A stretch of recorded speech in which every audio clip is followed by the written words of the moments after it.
For economy. No more breathing lasting. Revolution set. Eat what we grow.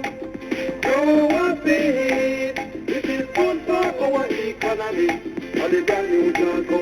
Welcome once again to another Agrobuzz, our weekly agriculture program right here on Rain's Coffee Break. Now we continue to keep our finger on the pulse of all that's happening in the agricultural sector. Now, as we know, the agricultural sector has been hard hit by the recent torrential rains. Now, according to Minister with our portfolio in the Ministry of Industry, Commerce, Agriculture and Fisheries, the Honourable J.C. Hutchinson, preliminary estimates for damage to the sector was $522 million and climbing. Now, Minister Hutchinson visited a number of the flood-ravaged areas of northern Clarendon and sections of St. Anne last week and saw firsthand the extent of the damage wreaked on several farms in such areas as Pennons, Bog Hole, and the Kellett's area of Clarendon, as well as White Sands, Bohemia, Cascade, Coffee Ridge, Batchwalk, Norwood, Cave Valley, and Douglas Castle in St. Anne.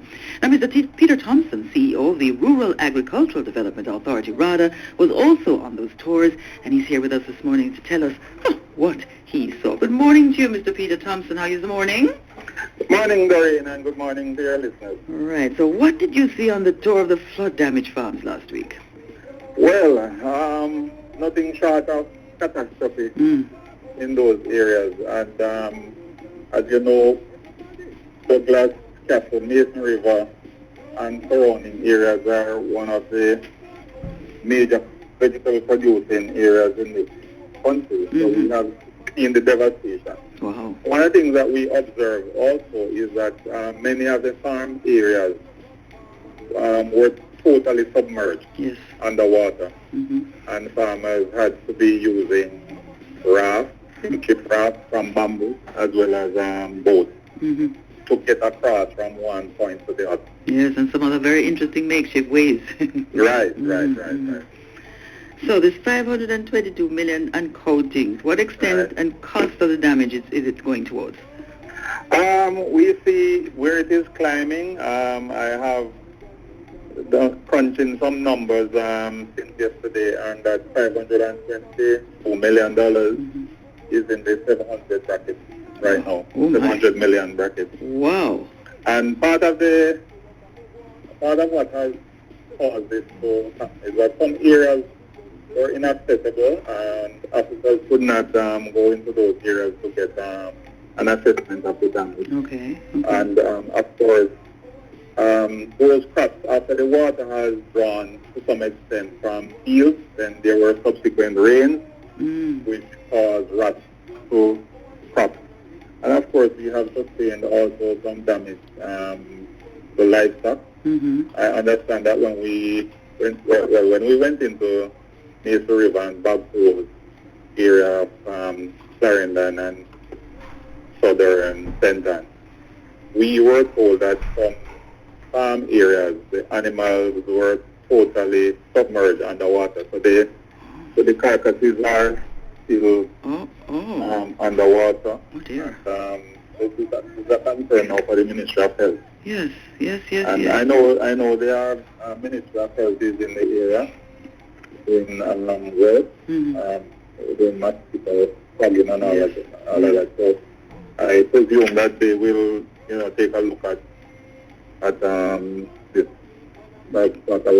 Definitely, and those carcasses have to be removed. Yes. Right.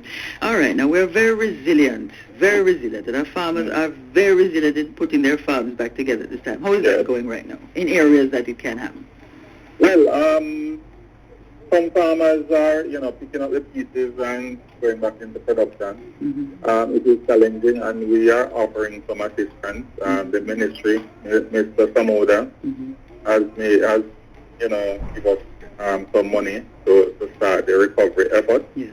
It's still not enough, but we are trying to see. We target the most affected areas first, where we have widespread devastation. And one of the things that we try to do is to see how we can work with these farmers to get them back into production so as to prevent any fallout. Yes.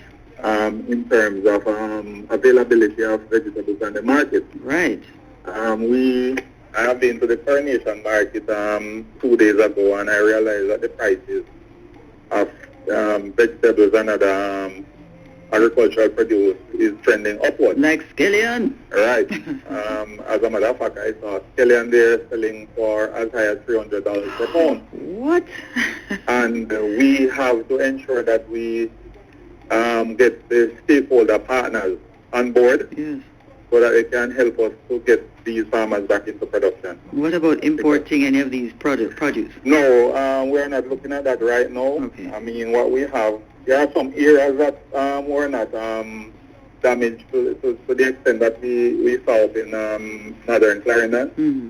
And we have to rely on those areas. And part of the problem with farmers, is that yes, they are doing their best, but sometimes they don't follow best practices to keep the drains clean, to farm away from the riverbank. Because we saw, when we went into Clarendon, we saw where a lot of the devastation were along the riverbank. Okay. Yeah, so when the river overflow its bank, yes, it just wash away the farmers' crop. And we have to get back into the practices now of doing river training. I think we have held on that to some extent, and the relevant authority has to take a look at that. Because we have seen a lot of bridges up in the area being washed away. Yes, yes. Land slippages, and it was an awful sight. Oh boy. Now, things like drought and flood are natural disasters that unfortunately will impact our natural environment and our agricultural sector. But going forward, what are some of the things that our farmers can do? You mentioned about on the riverbank, other things that they do to limit and mitigate the impact of all of these natural disasters. Well, one of the things that the farmers, we have to focus now on a strong educational campaign, because what is happening is that farmers need to know about climate change. The weather forecasters and those in that type of field always tell us that because of this whole issue of climate change, the weather pattern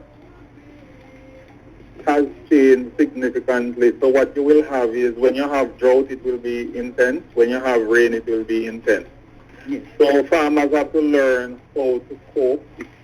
It's part of nature, and we have to educate farmers as to how to cope. So farmers going forward would have to look at where they farm, adopt the best practices in terms of land husbandry, clearing of drains, protection of hillsides by planting, crop that can help to bind the soil along the hillsides. Yes. And of course,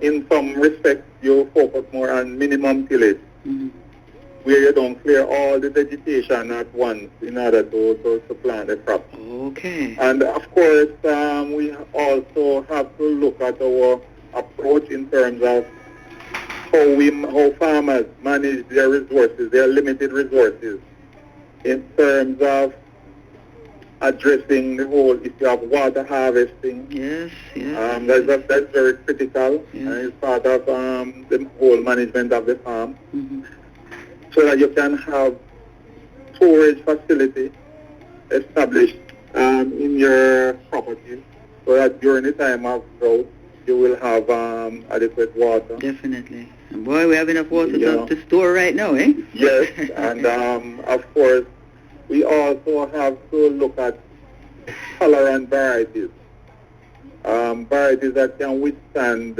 rain as well as the drought condition. I can recall in Brazil, I have visited Brazil some years ago, and they have actually developed two types of potatoes, one that withstand harsh drought conditions, and one that can withstand the rain. So we have to look at agriculture in a more scientific approach to solving our problems. Right, and I want to thank you so much, Mr. Peter Thompson. A very steep hill ahead. So we're very resilient, and we will again bounce through, and our farmers are remarkable in doing all these things. Just need to listen to the advice of all the experts of what to do and not to do to mitigate all of this. Thank you so much. Thank you very much. Great. Very special guest this morning on Agrobuzz, Mr. Peter Thompson, Chief Executive Officer of RADA, telling us about the impact of the recent flood rains on the agricultural sector. Now, farmers need our support at this time and always, so let us all continue to support them by eating what they grow as they grow what we eat. Keep listening to Agrobuzz for more information on the work of the Ministry of Industry, Commerce, Agriculture and Fisheries, and please visit their website at moa.gov.jm and miic.gov.jm. You may also follow them on Twitter, like them on Facebook. See you next week on another Agrobuzz. Grow up in, it's good for our economy.